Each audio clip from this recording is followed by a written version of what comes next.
Hello everyone, welcome to Magnet Brains. Myself Pratik Karn स्वागत करता हूं आपका अपने यूट्यूब चैनल मैग्नेट ब्रेन्स पर, जहां पर आपको मिलता है क्वालिटी कंटेंट, क्वालिटी एजुकेशन, वो भी बिल्कुल बाकायदा फ्री ऑफ कॉस्ट।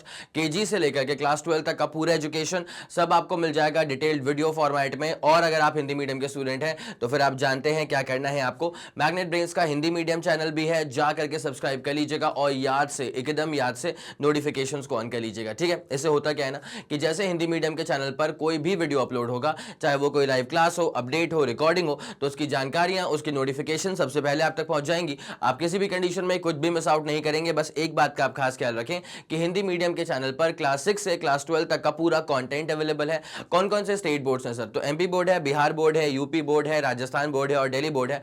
और अगर आपको ई नोट्स या ई बुक्स चाहिए तो फिर इसी वीडियो के डिस्क्रिप्शन में आपको एक लिंक मिलेगी, जाकर के आप चेकआउट कर सकते हैं। वहां से आप ई नोट्स और ई बुक्स भी बाकायदा अवेल कर सकते हैं। ठीक है, तो चलिए अब जरा कहानी को शुरुआत देते हैं। Class 11 physics chapter 12 kinetic theory, और इसके अंदर अब जो अपना टॉपिक है वो है बिहेवियर ऑफ गैसेस। ठीक है, ज्यादा इसके अंदर डेरिवेशंस नहीं है, बस एक डेरिवेशन होगा और वो भी डेरिवेशन काफी मिलता जुलता होगा एक प्रीवियस चैप्टर के साथ। ठीक है, और इसके अंदर मेजरली आपको थ्योरी से डील करना होता है। ठीक है, तो रेडी हो? बिल्कुल रेडी हो। यहां पे क्या होगा ना, बुलेट पॉइंट्स पे जो चीजें आ रही होंगी ना, उसको नोट डाउन करते हुए चलना, बिकॉज ऑब्वियसली चैप्टर के नाम में ये काइनेटिक थ्योरी, तो फिर थ्योरी आपको बाकायदा तरीके से लिखनी पड़ती है। अब क्या अपने शब्दों में लिखने के लिए जाओगे तो फिर क्या है, बात 19-20 हो जाती है। इसलिए अपन क्या करते हैं ना कि बुलेट पॉइंट्स पे जो जो चीजें लिखी हुई हैं उसको बस मैं ये चाहता हूं कि आप अच्छे से नोट करते हुए चलें और उसी से रिवीजन लगाएं। आई मेरी बात समझ? Okay sir, done done done done. अब बिना समय लगाए लेके चलते हैं आपको इसके बेसिक आइडिया के ऊपर। ठीक है, क्या है इसका basic idea? Compare to solids and liquid it is easier to understand the properties of gases. ठीक है, अगर सॉलिड्स और लिक्विड से अगर अपन कंपेयर करेंगे ना तो गैसेस की प्रॉपर्टीज को समझना जो है ना वो थोड़ा सा ज्यादा आसान होता है। वो इसलिए होता है बिकॉज क्या होता है कि यहाँ पे ज्यादा हैवी अमाउंट ऑफ फोर्सेस का इन्वॉल्वमेंट होता नहीं है। ठीक है, गैसेस के पार्टिकल्स के बीच में सेपरेशन डिस्टेंस बहुत ज्यादा होता है as one compare to solids and liquids. ठीक है, अगर ना आप यहाँ पे इंटरमॉलिक्यूलर सेपरेशन की बात करें, अगर आप यहां पर बात करते हैं इंटरमॉलिक्यूलर सेपरेशन की, इंटरमॉलिक्यूलर डिस्टेंसेस की अगर आप बात करें तो यहां पे क्या होता है, इंटरमॉलिक्यूलर डिस्टेंसेस जो है ना वो गैसेस में होते हैं सबसे ज्यादा। ठीक है, उससे कम होते हैं लिक्विड्स में, और सबसे कम जो intermolecular force of intermolecular separation होता है वो होता है अपने पास सॉलिड्स में। सॉलिड्स के जो पार्टिकल्स होते हैं, जो मॉलिक्यूल्स होते हैं, वो बहुत ही डेंसली पैक्ड होते हैं। आगे मेरी बात समझ में? यस सर, बहुत ही ज्यादा डेंसली पैक्ड होते हैं। अब अपन बात करते हैं इंटरमॉलिक्यूलर फोर्स ऑफ अट्रैक्शन की। तो इंटरमॉलिक्यूलर सेपरेशन समझ में आ गया? यस सर, बिल्कुल समझ में आ गया। अब अपन बात कर लेते हैं इंटरमॉलिक्यूलर फोर्स ऑफ अट्रैक्शन की। तो इंटरमॉलिक्यूलर फोर्स ऑफ अट्रैक्शन जो है ना वो सॉलिड्स में कंपैरेटिवली काफी ज्यादा होता है। ठीक है, वो एकदम कंपैक्ट होता है ना, तो सॉलिड्स में इंटरमॉलिक्यूलर फोर्स ऑफ अट्रैक्शन काफी ज्यादा होता है। लिक्विड्स में अगर चेक करोगे तो मॉडरेट फोर्स ऑफ अट्रैक्शन होता है। लिक्विड्स में सब कुछ ही मॉडरेट है, इंटरमॉलिक्यूलर सेपरेशन भी मॉडरेट है, इंटरमॉलिक्यूलर फोर्स ऑफ अट्रैक्शन भी मॉडरेट है, और सबसे कम जो इंटरमॉलिक्यूलर फोर्सेस आपको नजर आते हैं ना वो आते हैं गैस के मॉलिक्यूल्स के बीच में। ठीक है, तो गैसेस में सबसे कम होता है इंटरमॉलिक्यूलर फोर्स ऑफ अट्रैक्शन। ठीक है, तो जिसका इंटरमॉलिक्यूलर फोर्स ऑफ अट्रैक्शन ज्यादा होता है वो बॉडी ज्यादा रिजिडनेस की तरफ बढ़ जाती है, जैसे कि सॉलिड्स। सॉलिड्स का इंटरमॉलिक्यूलर फोर्स ऑफ अट्रैक्शन सबसे ज्यादा होता है, इसलिए ये ना रिजिड कॉम्पैक्ट फॉर्म में आपको नजर आती है। हाँ कि ना? यस सर, पूरा फंडा क्लियर है। अब जरा गौर करो, तो compare to solids and liquids, अगर सॉलिड्स एंड लिक्विड्स को अपन कंपेयर करें तो it is easier to understand the properties of gases. Okay sir, this is because molecules in gases are far apart. ठीक है, ये इसका रीजन क्या होता है कि जो मॉलिक्यूल्स है ना गैसेस के वो दूर दूर रहते हैं, they are far apart, and the mutual interactions amongst the molecules are negligible. ठीक है, तो यहाँ पे जो म्यूचुअल इंटरेक्शन होता है ना बिटवीन द गैसियस मॉलिक्यूल्स वो बहुत ही नेग्लिजिबल होता है। मतलब इतना नेग्लिजिबल होता है कि आप ऐसा ही मान लीजिए कि गैस के दो मॉलिक्यूल्स को सेपरेट करने में आपको कोई खास अमाउंट ऑफ वर्क ही नहीं करना पड़ता। इसीलिए क्या होता है ना कि जब आइडियल गैसेस की बात की जाती है, जब किसकी बात करते हैं, जब अपन आइडियल गैसेस की बात करते हैं तो आइडियल गैसेस के लिए ऐसा कहा जाता है कि दो मॉलिक्यूल्स को सेपरेट करने में कुछ खास वर्क ही नहीं करना पड़ा। अब यार अगर वर्क करते तो वो वर्क उसमें स्टोर होता उसकी पोटेंशियल एनर्जी के फॉर्म में, लेकिन आइडियल गैसेस में कुछ मॉलिक्यूल्स को, दो मॉलिक्यूल्स को सेपरेट करने में कुछ खास वर्क नहीं करना पड़ता, इसलिए इसकी जो पोटेंशियल एनर्जी होती है ना सर वो जीरो हो जाती है। ठीक है, इसको अपन क्या बोलते हैं, इंटरनल पोटेंशियल एनर्जी। ये जो मैंने यूपी लिखा है ना, you subscript P, this is the internal potential energy. This is the internal, this is the internal potential energy, ठीक है। तो यहाँ पे क्या होता है सर कि इंटरनल पोटेंशियल एनर्जी जो है ना वो हो जाती है सर जीरो के बराबर। बोलो कोई दिक्कत है? नहीं सर, यहाँ तक का फंडा पूरा क्लियर हो चुका है। तो UP is equal to zero हो चुका है, ठीक है। अब जरा ध्यान देते हुए चलना, ये ऐसा इसलिए हो रहा है because gases have least amount of molecular interaction, because gases have least amount of intermolecular, gases have least amount of intermolecular attraction, interaction बोल दूं क्या मैं इसको, intermolecular interaction, गैसेस के बीच में least amount of intermolecular interaction होता है। तो जिसकी वजह से क्या होता है कि आपको ना के बराबर वर्क करना पड़ता है दो मॉलिक्यूल्स को सेपरेट करने के लिए, ठीक है। Therefore almost no amount of work is done, almost ऐसा मान लीजिए कुछ वर्क करना ही नहीं पड़ेगा दो मॉलिक्यूल्स को सेपरेट करने के लिए। Therefore almost no amount of work is done, therefore almost no amount of work is done to separate the molecules, therefore almost no amount of work is done to separate the molecules, therefore almost no amount of work is done to separate the molecules, therefore no potential energy is developed, जिस वजह से कोई भी potential energy develop हो ही नहीं पाती। therefore no potential energy is developed, जिसके वजह से there is no potential energy development। क्या ये वाला फंडा पूरा क्लियर हो गया है? यस सर, ये वाला फंडा बहुत ही जानदार शानदार तरह से क्लियर आउट हो चुका है। पक्का? यस सर, पूरा पक्का हो चुका है। आइडियल गैसेस का ये वाला फंडा क्लियर हो चुका है आप लोग को। ओके सर, डन, ठीक है। तो यहाँ पे क्या था, at low pressure and high temperature, जब लो प्रेशर हो और हाई टेम्परेचर हो, much above the temperature at which gases liquefy और सॉलिडिफाई, उससे तो हाई टेम्परेचर है, the gases follow a simple relation PV is equals to, basically PV proportional to T, और फिर इसका प्रोपोर्शनलिटी कांस्टेंट के आता है बाद में। इसी को फिर अपन क्या बोलते हैं, एन इंटू आर, एन का मतलब नंबर ऑफ मोल्स और आर का मतलब होता है यूनिवर्सल गैस कांस्टेंट, ठीक है। ये वाला फंडा पूरा क्लियर है। मैं चाहूंगा इसका आप स्क्रीनशॉट लेंगे, ये स्टैंडर्ड रिलेशन आ चुका है ना यार, ठीक है, ये स्टैंडर्ड रिलेशन आ चुका है गैस का, ठीक है। Okay sir, done done done, आगे बढ़ेंगे। Where P is the pressure, P V is equal to K T जो था ना, उसमें पी था प्रेशर, वी था वॉल्यूम, टी था temperature of a given mass of gas, किसी गिवन मास ऑफ गैस के लिए। के यहाँ पे एक कांस्टेंट था जो कि वेरिएबल है किसके रिस्पेक्ट में। देखो ऐसे क्या होता है, अगर आप चेक करेंगे ना तो एक्सेलरेशन ड्यू टू ग्रेविटी की वैल्यू भी कांस्टेंट ही होती है, ठीक है। अर्थ के सरफेस पे अगर चेक करोगे तो 9.8 ही आती है।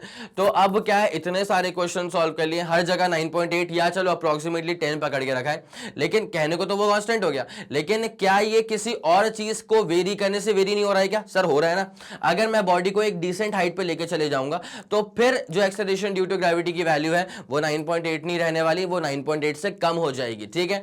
तो वो भी वेरी करती है with respect to change in the height और change in the depth as well, ठीक है। तो वैसे ही यहां पे क्या था कि जो प्रोपोर्शनैलिटी कांस्टेंट आया, ये जो प्रोपोर्शनैलिटी कांस्टेंट आया है वो वेरी करेगा with volume of the gas और विथ नंबर ऑफ एटम्स या molecules of the gas in the sample, ठीक है सर। ओके, अब जरा ध्यान देंगे तो ये किन किन चीजों पे डिपेंड कर रहा था ना, this depends on the volume of the gas and number of atoms. तो यहाँ पे क्या होता है कि ये जो प्रोपोर्शनैलिटी कांस्टेंट था इसका एक रिलेशन निकलता है, और ये जो के सबस्क्रिप्ट बी आपको नजर आ रहा है ना, ये जो के सबस्क्रिप्ट बी आपको नजर आ रहा है ना, this is basically the Boltzmann constant, ठीक है। ये जो के सबस्क्रिप्ट बी आपको नजर आ रहा है this is basically the Boltzmann constant, ठीक है। तो ये बोल्ट्जमैन कांस्टेंट की वैल्यू क्या होती है, 1.38 10 टू द पावर माइनस का 23, 1.38 10 टू द पावर माइनस का 23 जूल पर केल्विन होता है, ठीक है। Okay sir, done done done. तो ये अच्छा, which is same for all the gases, Boltzmann constant is basically same for all the given gases, ठीक है। ये वाला फंडा समझ में आ गया। तो पीवी इज इक्वल टू केटी आ चुका था, के प्रोपोर्शनैलिटी कांस्टेंट था, और ये प्रोपोर्शनैलिटी कांस्टेंट का जो रिश्ता है ना वो जाके जुड़ता है किससे सर, बोल्ट्जमैन कांस्टेंट से। और एन तो यहाँ पे नंबर ऑफ मोल्स होते हैं, इस बात का आप ध्यान रखना, नंबर ऑफ मॉलिक्यूल्स होते हैं। एन यहाँ पे क्या होगा सर, बड़ा वाला एन है, N is the number of molecules of the gas in the sample. ठीक है। पूरे सैंपल में कितने नंबर ऑफ मॉलिक्यूल्स हैं गैस के, वो कैपिटल एन है, और ये जो के सबस्क्रिप्ट बी था this was the Boltzmann constant, और इसकी वैल्यू तो आप जानते ही हैं 1.38 10 to the power -23 joule per kelvin is the Boltzmann constant. Okay sir, done done done हो चुका है पूरा फंडा। अब आते हैं परफेक्ट गैस रिलेशन क्या होता है। पीवी इज इक्वल्स टू होता तो एनआरटी के बराबर ही है, ठीक है। अब उसमें क्या होता है, एक नंबर ऑफ मोल्स का जो फंडा है ना वो भी ऐड हो जाएगा। तो यहाँ पे जो म्यू को यूज किया है this is the number of moles, मैं इसको कभी कभी ऐसे ही बोल देता हूँ, PV is equals to NRT. तो मैं उसको म्यू बोलूं या एन बोलूं, this is nothing but just number of moles only, ठीक है। कभी म्यू कोई बोल दे, कभी एन कोई बोल दे, तो कुछ नहीं है सर, वो नंबर ऑफ मोल्स के बराबर ही है, ना उससे कुछ ज्यादा ना उससे कुछ कम, ठीक है। अब यहां से क्या समझ में आता है कि भाई ये जो म्यू आर है ना वो दरअसल किसकी जगह खा रहा है। अगर आप अभी चेक करें तो ये अभी आया था टोटल नंबर ऑफ मोल्स, फिर उसके बाद बोल्ट्जमैन कांस्टेंट इनटू टी आ गया था, ठीक है। बोलो हाँ कि ना। यस सर, ये वाला फंडा बाकायदा पूरा क्लियर है। अब मेजरली हम क्या करते हैं ना, मेजरली हम नंबर ऑफ मोल्स को 1 मान के चल देते हैं, ठीक है। तो वहीं से PV is equals to mu RT था, म्यू की वैल्यू 1 हो चुकी है तो आरटी बचेगा, तो PV is equals to RT, तो आर अपन यहां से निकाल लेंगे तो पीवी अपॉन टी हो जाएगा, ठीक है। बोले हाँ कि ना। क्या आपके दिमाग में ये वाला फंडा क्लियर हो गया है? सर बिल्कुल क्लियर हो गया। अब यहां पे लेंगे अपन स्टैंडर्ड प्रेशर एकदम, मतलब 760 mm ऑफ Hg, ठीक है। Hg का मतलब होता है मर्क्यूरी, वो होता है अपने पास स्टैंडर्ड प्रेशर, ठीक है। 760 mm ऑफ Hg, तो R is equals to PV upon T तो आ ही चुका है, ठीक है। अब देखो normal temperature pressure NTP, 1 gram mole of all the gases occupy a given volume, कितना है सर वो वॉल्यूम? 22.4 लीटर, ठीक है। ये मोल कॉन्सेप्ट में आप लोगों ने पढ़ के रखा होगा केमिस्ट्री के अंदर कि 1 mole is equals to gram molecular mass होता है। 1 mole is equals to gram molecular mass होता है। उसके बाद होता है Avogadro number of molecules. 1 mole is equals to gram molecular mass होता है, फिर होता है अवोगाद्रो नंबर ऑफ मॉलिक्यूल्स, और उसके बाद सर अगर इसको लीटर्स में कंपेयर किया जाए, लीटर्स में इसका रिलेशन निकाला जाए तो 22.4 लीटर्स के बराबर होता है। ये बहुत ही की फीचर होता है, ये बहुत ही की चेन फॉर्मूला होता है। किसके लिए सर? मोल कॉन्सेप्ट के लिए। किसके लिए सर? मोल कॉन्सेप्ट के लिए, ठीक है। ये वाला फंडा पूरा क्लियर है क्या? यस सर, ये वाला फंडा जानदार शानदार तरह से क्लियर आउट हो चुका है, ठीक है। बोलो कोई दिक्कत नहीं सर? कोई दिक्कत नहीं है। तो नॉर्मल टेम्परेचर प्रेशर पे देखो, टेम्परेचर कितना है अपने पास में? 273.15 केल्विन, ठीक है। टेम्परेचर अपने पास में कितना होगा सर? 273.15 केल्विन। अब देख क्या होता है, जब प्रेशर अपने पास हो गया 1 atm, अब इसको स्टैंडर्ड प्रेशर्स में अगर मेजर करेंगे ना तो वो कितना होता है? 760 mm ऑफ Hg, ठीक है। 760 mm ऑफ Hg। अब जरा ध्यान देना कैसे लिखेंगे अपन इसको। Standard pressure is equals to 760 millimetre, 760 millimetre of mercury, ठीक है। अब जरा ध्यान देना, 760 मिली का मतलब क्या होता है सर? 10 की पावर -3, 760 मिलीमीटर ऑफ क्या होता है सर? ऑफ होता है मर्क्यूरी। कोई दिक्कत नहीं सर? कोई दिक्कत वाली बात नहीं है। अब देख क्या होता है, इसको अपन जरा पीछे की तरफ खींचे लेके आएंगे, ठीक है। तो अपने पास से कितना हो जाएगा सर? 0.76 मीटर्स, जो कि मर्क्यूरी भरा होगा, तो वो जो प्रेशर अप्लाई करेगा that is going to be the standard pressure.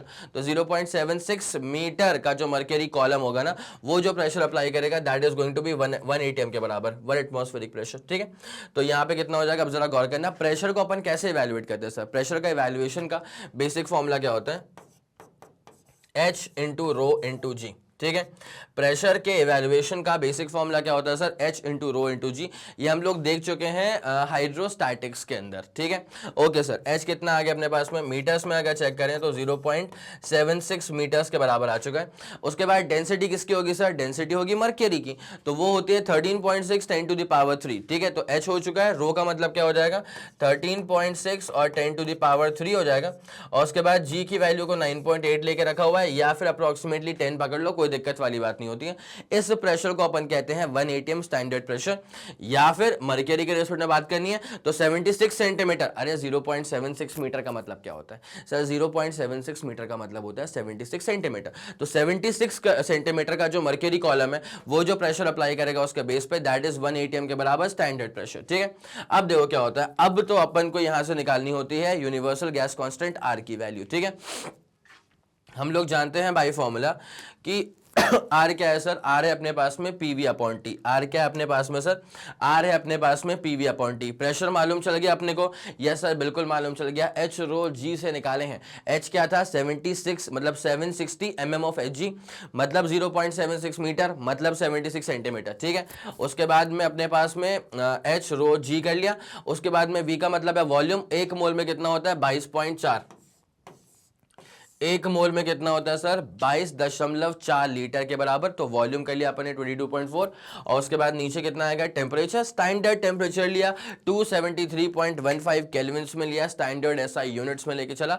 जब इसको पूरा सॉल्व करेंगे तब आता है 8.314, to be very precise it is 8.314 joule per mole पर केल्विन। लेकिन यहाँ पे 8.31 पे कहानी खत्म कर दी है, कोई दिक्कत वाली बात नहीं। कई बार तो सोल्यूशंस में आप 8.3 तक ही खेलते हो, उसके बियॉन्ड जाते भी नहीं हो, ठीक है। Okay sir, done done done done, 8.3 तक भी खेल लो, उसके बियॉन्ड मत जाओ तो भी चलता है, बढ़िया रहता है, ठीक है सर। Okay done. अब जरा कहानी में आगे बढ़ो। एक इसकी यूनिट पे बात आती है, इसकी यूनिट पे क्यों बात आती है, देखिए पीवी इज इक्वल टू क्या आ गया sir, N into R into T आ गया, ठीक है। तो जब यहां से अपन आर निकालेंगे ना तो आर क्या हो जाएगा पीवी अपॉन नीचे क्या आ जाएगा एन इंटू टी, ठीक है। नाउ अब जरा फोकस करना ये प्रेशर इंटू वॉल्यूम के ऊपर। तो प्रेशर इंटू वॉल्यूम जो है ना वो होता है वर्क के बराबर, और वर्क जो होता है ना वो होता है जूल्स में, ठीक है। पीवी क्या होता है अपने पास में वर्क के बराबर, और वर्क किस में होता है सर जूल्स में होता है। तो जब ये वर्क अपने पास में जूल्स में होगा ना, जब ये पीवी ये अपने पास जब जूल्स में होगा तो क्या हो जाएगा, therefore R is equals to, अब जरा ध्यान देना, पूरा प्रेशर इंटू वॉल्यूम किस में आ गया सर जूल में आ गया। उसके बाद नंबर ऑफ मोल्स नीचे थे तो पर मोल हो जाएगा, और टेम्परेचर नीचे था तो पर केल्विन हो जाएगा, ठीक है। इसके हिसाब से जो यूनिट आती है यूनिवर्सल गैस कांस्टेंट की वो आ जाएगी जूल पर मोल पर केल्विन, ठीक है। बताओ ये वाला फंडा पूरा क्लियर है, यस सर ये वाला फंडा जानदार शानदार तरह से क्लियर आउट हो चुका है, बोलो हाँ कि ना, क्लियर हो गया, यस सर। 3 2 1 रेडी गो, सुपर डन, सुपर क्लियर है सर, ठीक है। ओके सर आगे बढ़ते हैं। अब आता है relation between two principal specific heats of a gas, ठीक है। पहली बात तो स्पेसिफिक हीट क्या होता है, तो specific heat of a gas is defined as the amount of heat energy required, ठीक है। It is basically defined as the amount of heat energy required, क्या करने के लिए, to raise the temperature of 1 gram of gas, ठीक है। Gas के 1 ग्राम के टेम्परेचर को 1 डिग्री से राइज अप करने के लिए जो अमाउंट ऑफ हीट की रिक्वायरमेंट होती है उसे कहा जाता है स्पेसिफिक हीट। क्या कहा जाता है सर, स्पेसिफिक हीट कहा जाता है, ठीक है। अब देखो कैसे करते हैं अपन इसको, देखो specific heat is defined as the amount of heat energy required to raise the temperature of 1 gram of gas by a temperature difference of 1 degree।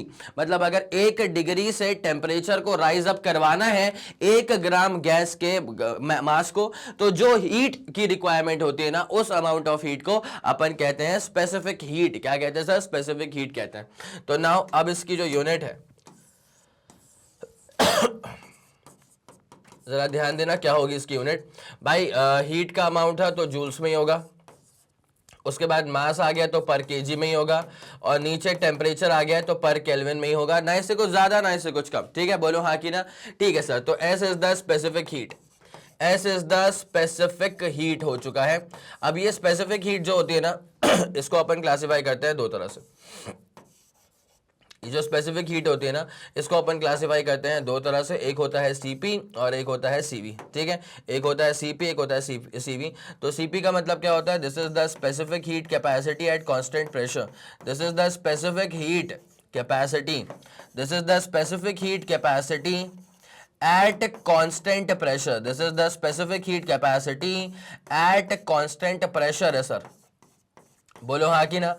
ये सही वाला फंडा पूरा क्लियर है, इसको बोलते हैं specific heat capacity at constant pressure, और ये हो जाएगा एट कांस्टेंट वॉल्यूम, ठीक है। तो this is the specific heat capacity, this is the specific heat capacity, this is the specific heat capacity at constant volume, this is the specific heat capacity. किस पे बन जाएगा सर? ये बन जाएगा एट कांस्टेंट वॉल्यूम। क्या आप लोगों के दिमाग में ये वाला फंडा पूरा क्लियर है सर? ये वाला फंडा जानदार शानदार तरह से क्लियर है। सीपी और सीवी का मसला पूरा क्लियर हो चुका है, बोलो हाँ कि ना? यस सर, पूरा क्लियर हो चुका है। अब जरा ध्यान देंगे, इसमें जो रिलेशन आपको फाइंड आउट करना है इसमें जो रिलेशन मतलब Cp minus CV is to R जो होता है, ये जो आपको फाइंड आउट करना है, इसको फाइंड करने का तरीका क्या होगा सर? मेयर्स फॉर्मूला बोलते हैं इसको। इसको फाइंड करने के लिए हमको यूज करना पड़ता है फर्स्ट लॉ ऑफ थर्मोडायनेमिक्स, ठीक है। अब सर कैसे यूज करेंगे फिर मैं कर दूंगा इसका प्रॉपर डेरिवेशन। तो पहले अपन आ जाते हैं, थोड़ा सा एक्स्ट्रा पॉइंट है ये, ठीक है। लिख देना हैशटैग नोट एक्स्ट्रा ज्ञान, ठीक है। यहाँ पे हैशटैग नोट लिख देना, एक्स्ट्रा ज्ञान कर देना। भाई एक ए एक्स्ट्रा लगा दिया है क्योंकि एक्स्ट्रा ज्ञान है ना, इसलिए एक एक्स्ट्रा लगा दिया है, ठीक है। अब जरा ध्यान दो क्या होता है यहाँ पे। डी क्यू का मतलब क्या होता है? डी क्यू का मतलब होता है भाई सिस्टम को जो आपने थोड़ी बहुत हीट प्रोवाइड करी है उसको बोलेंगे डी क्यू। तो D Q is the small amount of heat, dq is the small amount of heat added to the system. This dq is the small amount of heat added to the system. System में जो आपने थोड़ी बहुत heat को supply करा है that is basically dq, ठीक है। अब इस हीट को यूज करके होता क्या है कि सिस्टम की जो इंटरनल एनर्जी है ना वो बढ़ जाती है, ठीक है। तो du is the small amount of increase, this du is the small amount of increase in the internal energy. This du is the small amount of increase in the internal energy. This du is the small amount of increase in the internal energy, ठीक है। अब जो इसके बाद तीसरा वाला मसला होता है वो क्या होता है? भाई सिस्टम को आपने हीट सप्लाई करी तो सिस्टम ने पहले हीट को कैप्चर करा, उसकी खुद की जो इंटरनल एनर्जी थी उसको चेंज करवा लिया, उसको बढ़ा लिया। उसके बाद क्या होता है सर? उसके बाद जो सिस्टम में जो एनर्जी बच गई उससे वर्क कर देगा। तो this dw is the small amount of work done, this is the small amount of work done. इसको मैं लिख देता हूं पूरा, small amount of work done. बोलो हाँ कि ना? यस सर, बिल्कुल पूरा क्लियर है। तो जो बनता है ना यहाँ से फर्स्ट लॉ ऑफ थर्मोडायनेमिक्स वो ऐसा बनता है कुछ कि जो भी आपने हीट सप्लाई करी, लेट सपोज डीक्यू की आपने हीट सप्लाई कर दी, तो वो पहले सिस्टम की इंटरनल एनर्जी को इंक्रीज करवाएगा। उसके बाद जो बचा रहेगा ना उससे हो जाएगा वर्क। क्या हो जाएगा सर? उससे वर्क हो जाएगा, ठीक है। अरे बोलो हाँ कि ना? ये वाला फंडा पूरा क्लियर है क्या सर? बकायदा पूरा क्लियर है। D Q is equal to क्या हो गया? D U plus D W, ठीक है। बहुत ही बड़े बड़े अक्षरों में लिख दिया है मैंने, तरीके से नोट करते हुए चलना। D Q is equal to क्या हो गया? D U plus D W. अब जरा डी यू पर फोकस करना पड़ेगा फिर ही अपन आगे बढ़ पाएंगे, ठीक है। ये तो पूरा तुमने नोट कर लिया होगा ना। अब अपन जरा डी यू पे फोकस करते हैं। देखो यू का मतलब होता है इंटरनल एनर्जी, कैसे बनती है? काइनेटिक, पोटेंशियल, ठीक है। तो काइनेटिक एनर्जी और पोटेंशियल एनर्जी दोनों को ऐड कर देंगे तब जाकर के बनता है अपने पास में क्या? Total internal energy. अब जरा ध्यान देंगे, आइडियल गैसेस के लिए क्या होता है ना, आइडियल गैसेस के लिए ये यूपी की वैल्यू जो है वो 0 हो जाती है। ये हम लोग आज के लेक्चर के स्टार्टिंग में ही डिस्कस कर चुके थे कि फॉर आइडियल गैसेस, गैस के दो मॉलिक्यूल्स को सेपरेट करने के लिए मुझे कुछ वर्क ही नहीं करना पड़ता। जब कुछ वर्क ही नहीं करना पड़ेगा तो उसके पास पोटेंशियल एनर्जी डेवलप होगी ही नहीं। पोटेंशियल एनर्जी डेवलप नहीं हुई मतलब यूपी की वैल्यू 0 हो जाएगी, ठीक है। तो for ideal gases potential, internal potential energy is 0, ठीक है। तो अब जो भी चीज बचने वाली है वो सिर्फ बचने वाली है यूके, मतलब internal energy is internal kinetic energy. Internal energy is basically the internal kinetic energy. बोलो हाँ कि ना? यह सही वाला फंडा पूरा क्लियर आउट हो चुका है। अब जरा ध्यान देना, अगर अपन टेम्परेचर को बढ़ा देंगे, अगर अपन टेम्परेचर को बढ़ा देंगे तो मॉलिक्यूलर मोशन बढ़ जाएगा। अगर अपन टेम्परेचर को बढ़ा देंगे तो टेम्परेचर को बढ़ाने से मॉलिक्यूलर मोशन बढ़ जाएगा, और जब मॉलिक्यूलर मोशन बढ़ जाएगा तो इससे इंटरनल काइनेटिक एनर्जी भी बढ़ जाएगी। टेम्परेचर बढ़ेगा, मॉलिक्यूलर मोशन बढ़ जाएगा तो इंटरनल काइनेटिक एनर्जी बढ़ जाएगी। इसका मतलब क्या है? देयरफॉर अगर dt पॉजिटिव है तो यहां पे du भी कैसा हो जाएगा सर? पॉजिटिव हो जाएगा। बोलो हाँ कि ना? सर पूरा फंडा क्लियर है। और अगला चीज चेक करो कि अगर ऐसा होता है कि टेम्परेचर घट जाए, अगर ऐसा होता है कि टेम्परेचर घट जाए तो टेम्परेचर के कम होने से क्या होता है सर कि मॉलिक्यूलर मोशन जो है ना वो भी फिर कम ही होने वाला है।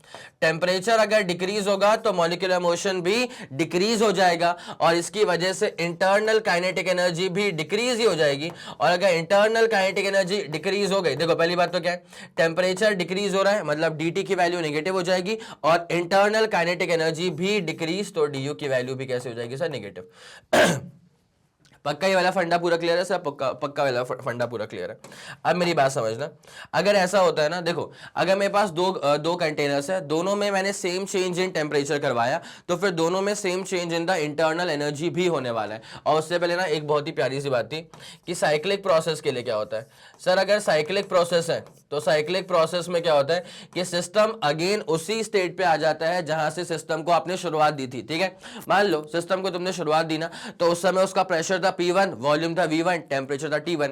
उसके बाद तुमने मान लो आइसोथर्मल एक्सपेंशन करवाया, एडियाबैटिक एक्सपेंशन करवाया, आइसोथर्मल कंप्रेशन करवाया, एडियाबैटिक कंप्रेशन करवाया, अल्टीमेटली पूरा कार्यक्रम निपटाने के बाद आप वहीं पहुंच गए जहां से आपने शुरुआत करी थी, तो उसको अपन कहते हैं साइक्लिक प्रोसेस। तो साइक्लिक प्रोसेस में there is no change in the state variable, ना प्रेशर में चेंज, ना वॉल्यूम में चेंज, मेजरली टेम्परेचर में कोई चेंज नहीं है। ठीक है, अगर टेम्परेचर में कोई चेंज नहीं है, इसका मतलब change in the internal energy is zero. Temperature में अगर कोई चेंज नहीं है, इसका मतलब change in the internal energy is basically equal to what? Zero. कोई दिक्कत नहीं सर? कोई भी दिक्कत नहीं है, पूरा फंडा बकायदा पूरा क्लियर हो चुका है। ठीक है, ये होता है साइक्लिक प्रोसेस में। अब जरा ध्यान देना, बीकर वाला केस समझो मेरा।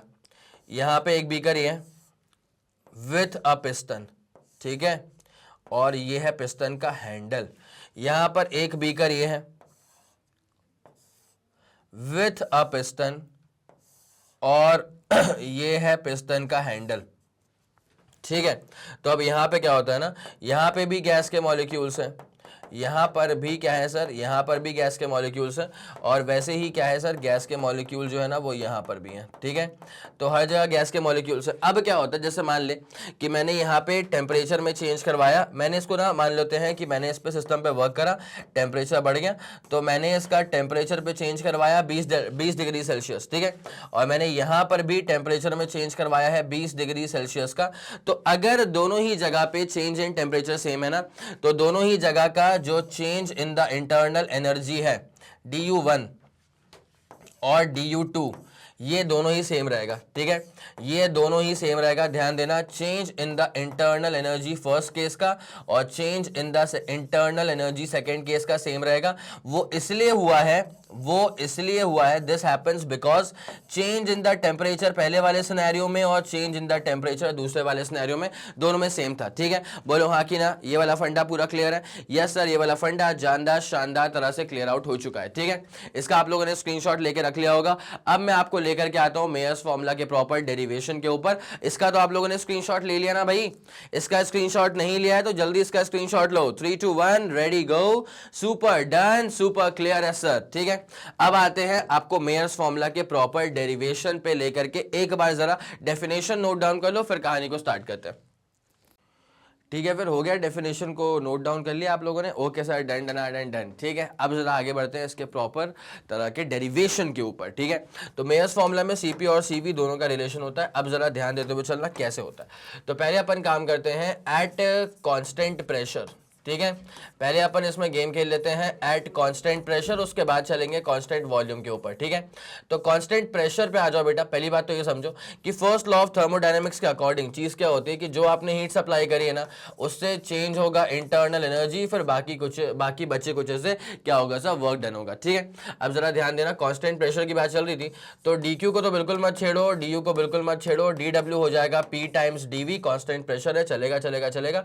dq अपने पास में क्या होता है, m मास, उसके बाद स्पेसिफिक हीट, उसके बाद चेंज इन टेम्परेचर। ठीक है, तो मास हो गया, स्पेसिफिक हीट हो गया कांस्टेंट प्रेशर पे, उसके बाद चेंज इन टेम्परेचर हो गया है, उसके बाद du हो जाएगा, उसके बाद क्या हो जाएगा सर, p टाइम्स dv। ठीक है, अब जब यहां से आप du निकालोगे ना, तो du क्या हो जाएगा, m cp dt और माइनस क्या हो जाएगा सर, p dv। ठीक है, तो du is equal to M C P D T, उसके बाद क्या हो जाएगा, माइनस का सर p टाइम्स dv हो जाएगा।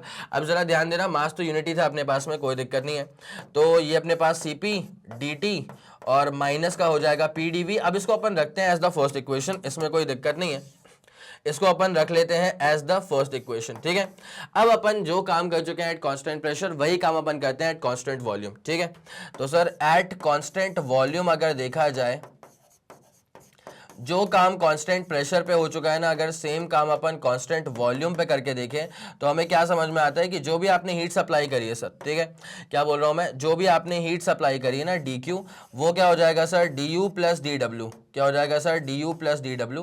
क्या हीट सप्लाई करी है, क्या चेंज एनर्जी में आया, क्या वर्क डन हो गया, ये अपन को निकालना होता है। तो ये नया प्रोसेस है ना, तो डी यू डैश अगर मैं निकालूं, बिकॉज मैं क्या कर रहा हूं ना, दोनों ही केसेस में सेम चेंज इन टेम्परेचर करवा रहा हूं। तो मैंने अभी क्या सिखाया था थोड़ी देर पहले कि अगर दो सिस्टम्स में टेम्परेचर में अगर मैं सेम चेंज करवाता हूं ना, तो फिर दोनों की जो इंटरनल एनर्जी है उसमें भी सेम चेंजेस आने वाले हैं दोनों ही सिस्टम्स के अंदर, ठीक है। One system is operating at constant pressure and the another system is operating at constant volume condition, ठीक है। तो D U dash is equals to क्या हो जाएगा, डी क्यू डैश माइनस का क्या हो जाएगा सर डी डब्ल्यू डैश, ठीक है।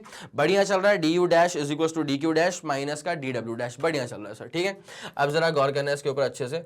तो D U dash is equals to D Q dash में क्या होगा, मास आएगा, उसके बाद कांस्टेंट वॉल्यूम कंडीशन है और चेंज इन टेम्परेचर मैं बिल्कुल सेम कर रहा हूं, उसमें कोई दिक्कत नहीं है। डी डब्ल्यू डैश को लिख देंगे PDV, but the thing is this कि we are now operating at constant volume condition, और कांस्टेंट वॉल्यूम कंडीशन पे डीवी की वैल्यू जीरो हो जाएगी। तो सर ऐसा कुछ ऊपर देखने को क्यों नहीं मिला, बिकॉज बेटा ऊपर कांस्टेंट प्रेशर है, तो कांस्टेंट प्रेशर से ये समझ में आता है कि प्रेशर चेंज नहीं होगा। इसका मतलब डीपी अगर कुछ होता, मतलब चेंज इन प्रेशर अगर कुछ होता तो वो डीपी की वैल्यू जीरो हो जाती, लेकिन पूरे प्रोसेस में कहीं डीपी तो नहीं लिखा हुआ है, ठीक है।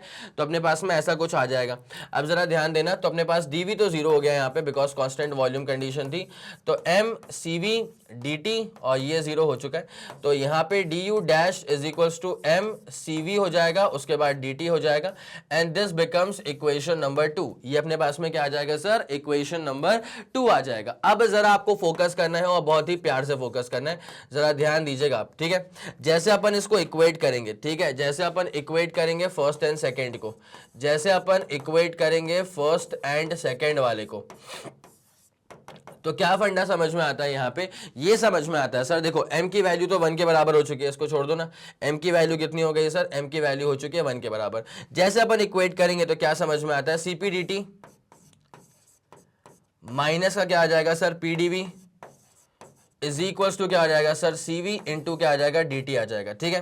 तो क्या हो जाएगा cp माइनस cv इंटू क्या हो जाएगा sir dt is equal to क्या हो जाएगा sir P into D V. अब जरा ध्यान देना भाई, P इंटू वी क्या होता है सर, P इंटू वी होता है R इंटू टी के बराबर। अब अगर P डी वी है तो R इंटू डी टी होगा R तो कांस्टेंट ही है ना, तो वॉल्यूम में चेंज क्यों आया, बिकॉज टेम्परेचर में आया होगा चेंज, ठीक है। तो आप इसको ऐसे कर दीजिएगा, Cp minus C V D T था, और पी डीवी को आप लिख दीजिएगा आर इंटू डी टी, ठीक है। मैं आपको फिर से यहीं पे कंफर्म कर देता हूं, जैसे गौर करिए, आप लोग जानते हैं स्टैंडर्ड इक्वेशन क्या होती है, PV is equal to N की वैल्यू 1 मान ले यूनिमोलर, तो पीवी इज इक्वल टू क्या हो जाएगा आर टी के बराबर। अब क्या होता है, अगर आप इसका लगाते हैं मल्टीप्लीकेशन रूल, तो ये क्या हो जाएगा, पहली वाली को छोड़ दो, दूसरी वाली को डिफरेंशिएट करो, दूसरी वाली को छोड़ दो, पहली वाली को डिफरेंशिएट करो, आर को छोड़ दो, और टेम्परेचर का हो जाएगा डी टी के बराबर। कोई दिक्कत है नहीं सर, कोई दिक्कत नहीं है। तो अब हम लोग बेसिकली डील कर रहे हैं एट कांस्टेंट कांस्टेंट प्रेशर जो है ना वो डोमिनेट करता है, ठीक है। कौन डोमिनेट करेगा सर, कांस्टेंट प्रेशर कंडीशन जो है ना वो डोमिनेट करती है, constant pressure condition dominates. Because अगर आप चेक करें तो गामा क्या था सर, गामा था अपने पास में Cp अपॉन Cv, ठीक है। गामा नाम की वस्तु जो थी ना वो थी अपने पास में Cp अपॉन Cv, और इसकी वैल्यू हमेशा 1 से बड़ी होती है। इसका मतलब क्या होता है, Cp कांस्टेंट प्रेशर कंडीशन हमेशा डोमिनेट करता है। इसका मतलब क्या है, कांस्टेंट प्रेशर डोमिनेट्स। और मेयर्स फॉर्मूला खुद क्या है, Cp में से Cv को माइनस करा तो आंसर आ रहा है प्लस का, R आ रहा है ना, R क्या होता है 8.314 जूल पर मोल पर केल्विन। इसका मतलब होता है कि Cp की वैल्यू बड़ी होती है, कांस्टेंट प्रेशर डोमिनेट करेगा, तो ये कांस्टेंट प्रेशर डोमिनेट करेगा, तो ये dp 0 हो जाएगा, तो देयरफॉर dp बिकम्स 0। तो देयरफॉर p टाइम्स dv को आप जहां भी दिखे इसको आप r टाइम्स dt घोषित कर दीजिएगा। बोलो हाँ कि ना, जहां कहीं दिखाई दे p टाइम्स dv उसको अपन r टाइम्स dt लिख देंगे। बोलो हाँ कि ना, यस सर, पूरा फंडा क्लियर हो चुका है। तो पीडीवी हमें यहां पे नजर आ गया था, इसको हमने क्या लिख दिया, आर टाइम्स dt। और जैसे कि आप लोग देख सकते हैं कि dt और dt की हल्दी मेहंदी हो चुकी है, तो यहां पे क्या बचेगा, इतना सब करने के बाद जो बचा वो बचा sir Cp, specific heat capacity at constant pressure, specific heat capacity at constant volume is equals to, तो Cp minus Cv is equals to क्या आ रहा है सर, R के बराबर आ रहा है, ठीक है। तो this itself is basically called as the Mayer's formula. क्या बोलते हैं इसको सर? इसको अपन कहते हैं मेयर्स फॉर्मूला। जल्दी आप इसका स्क्रीनशॉट ले लो बेटा, फटाफट फुर्ती में आते हुए आप इसका जल्दी से फटाक से इसका स्क्रीनशॉट लेंगे। ठीक है, डन।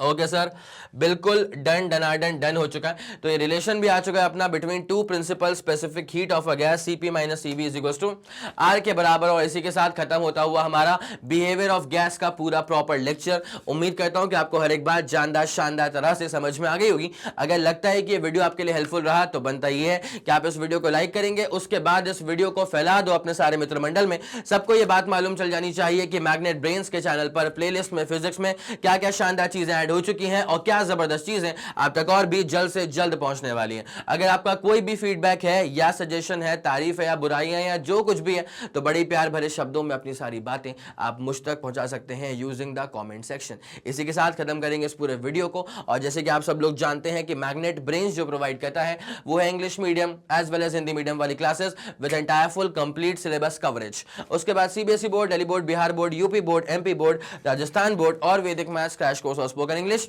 आपको अगर इसके अलावा और कुछ इंफॉर्मेशन चाहिए तो आप मैग्नेट ब्रेन्स के ऑफिशियल वेबसाइट पर जाकर के विजिट कर सकते हैं। Thank you so much.